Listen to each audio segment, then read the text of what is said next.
اللہ اللہ اللہ لا الہ الا ہو۔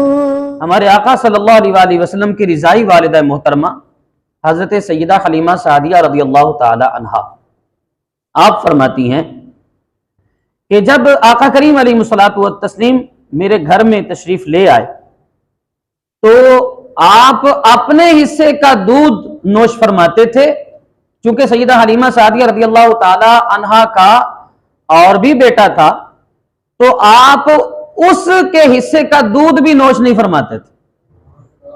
حضور نے ابتدا میں ہی کسی کا حق نہیں مارا ہے۔ آج تو ہماری حالت یہ ہے کہ ہر بندہ اپنے بہنوں کا قبضہ کر کے بیٹھا ہے، بھائیوں کا قبضہ کر کے بیٹھا ہے، بھتیجوں بھانجوں کا قبضہ کر کے بیٹھا، جس کی جہاں پر چلتی ہے وہ قبضہ کر لیتا ہے، مال دبا کے بیٹھ جاتے ہیں، جائیداد دبا کے بیٹھ جاتے ہیں، کسی کو ایک بالش دینے کے لیے تیار نہیں ہوتے۔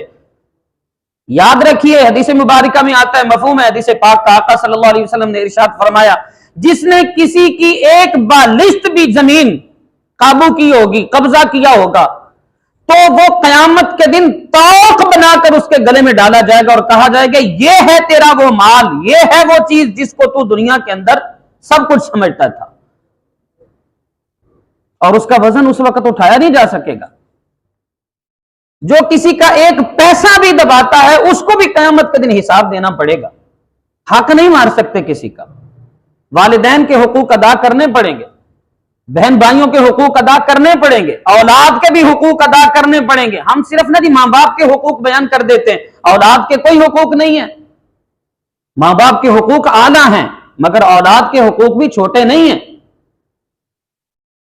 ماں باپ کے حقوق اعلیٰ ہیں مگر میاں بیوی کے حقوق بھی چھوٹے نہیں ہیں۔ چھوٹ نہیں سکتے آپ کسی جگہ سے بھی۔ یہ جب شادی ہوتی ہے نا جی، اس کا مطلب پتا کیا ہوتا ہے کہ پتر اور دھی جڑے نے سیانی ہو گئے، اب یہ سیانے ہو گئے، عقل مند ہو گئے، بڑے ہو گئے۔ شریعت میں جب بچہ یا بچی بالغ ہوتے ہیں تو شریعت یہ کہتی ہے، گویا اللہ رسول یہ فرماتے ہیں کہ اب یہ سیانے ہو گئے، اب یہ ذمہ دار ہو گئے۔ اس لیے جو ذمہ دار شریعت نے کر دیا ہے، جو مکلف شریعت نے بنا دیا ہے، اب اس کو اپنی ذمہ داریاں نبھانی چاہیے اور پہلے اس ذمہ داریوں کے بارے میں سیکھنا چاہیے۔ اور شریعت یہ کہتی ہے کہ جس کی جتنی عمر ہے اس عمر کے حساب سے اس پر علم دین سیکھنا اور اس عمر کے مسائل سیکھنا فرض ہے۔ اگر کوئی بچہ ہے ابھی تو بچوں کے مسائل اس کو معلوم ہونے چاہیے۔ ابھی چونکہ اس کو خود ذمہ دار وہ نہیں ہے تو ماں باپ کے اوپر ذمہ داری بنتی ہے، بڑوں کے اوپر ذمہ داری بنتی ہے۔ اس لیے 7 سال تک تو شریعت نے مکلف ہی نہیں بنایا، پھر 7 سے 10 سال تک صرف سکھانے کا پروسیس رکھا ہے۔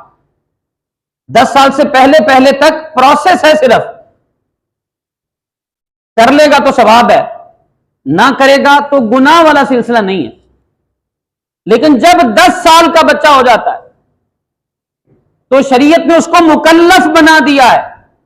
اب اگر وہ نماز نہیں پڑھے گا تو اس کو گناہ کبیرہ ہے، یہ اس گناہ کبیرہ کا مرتکب ہو رہا ہے، اپنے فرض کو چھوڑ رہا ہے۔ اسی طرح اور باقی معاملات ہیں کہ جب وہ بچہ بڑا ہو رہا ہے تو اس کو بڑے ہونے کے مسائل سیکھنے چاہیے، نوجوانی میں نوجوانی کے مسائل سیکھیں، اور یہ فرض ہے، اسی کو فرض علوم کہتے ہیں۔ یہ مشن میلاد مصطفیٰ ہے۔